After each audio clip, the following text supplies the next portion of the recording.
finishing up another RDC. This is it says Reading Company, and on the end here it says Reading Lines. I already have a pair of these, so it's nice to have a third one. My other pair is a power unit with a dummy unit. Here is my motor. You can see the blackness on the commutator. I did clean this motor up, but maybe the alcohol is causing that to pick up a lot of dirt right away, so I need to do some wiping. I usually clean my commutators. My commutators are usually cleaned with this fiberglass pencil, which I've shown several times before. I had to get 2 new mounts for the motor here, and those I got off eBay. And where is the case for it? Here's the case. Here's the package for it. It says 1 to 2 motor mounting pad, 6 per pack. Now that 1/2, what that means is there's 1 tab down here in the center and 2 tabs at the top for hooking on the motor. Let me show you the bottom. There you go.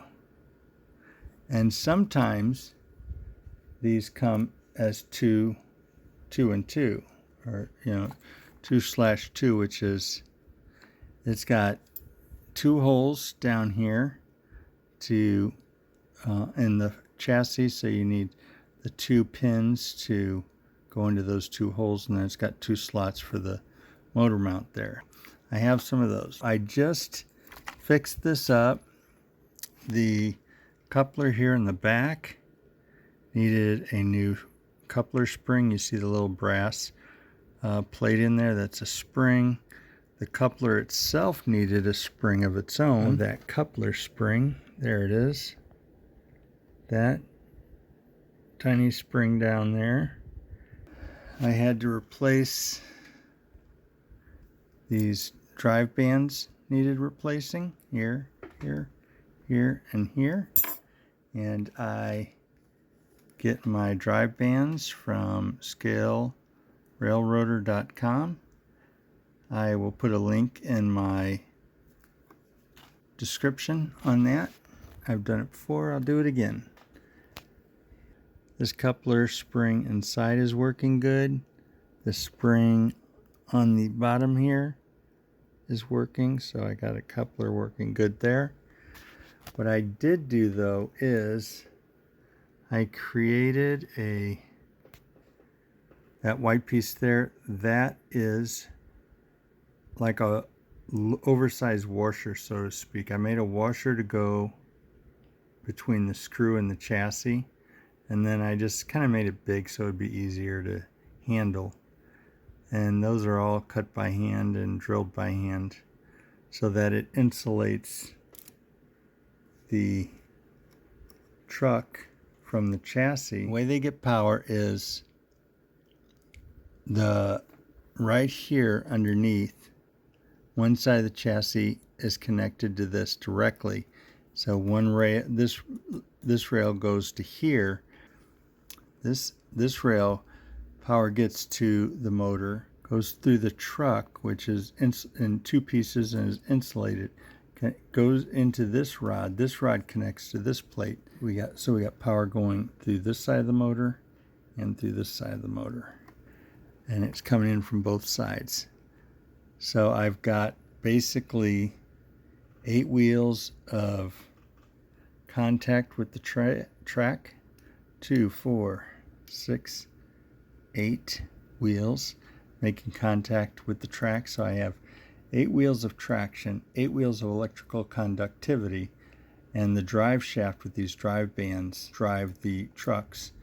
And these are old Athearn units, but it's the newer of the old Athearn units, because the motor is a newer motor. These are very common motors on a lot of Bachmann trains and the Athearns. So let me do a quick test of this. Wow, can you hear that? Not really? Yeah, that thing is so quiet.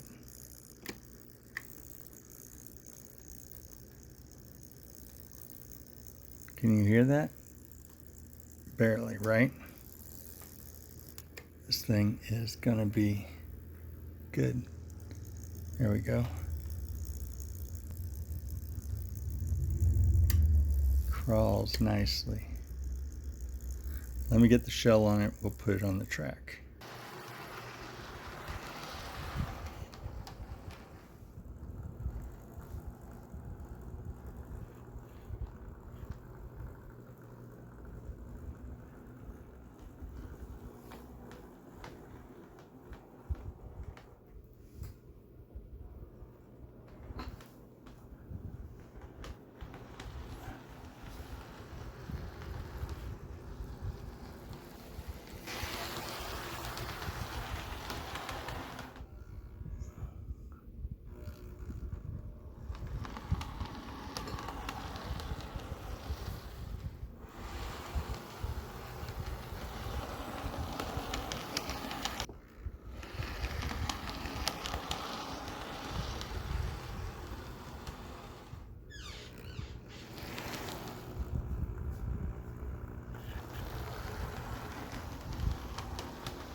Thanks for watching, and like and subscribe so you will be notified when other new videos come out.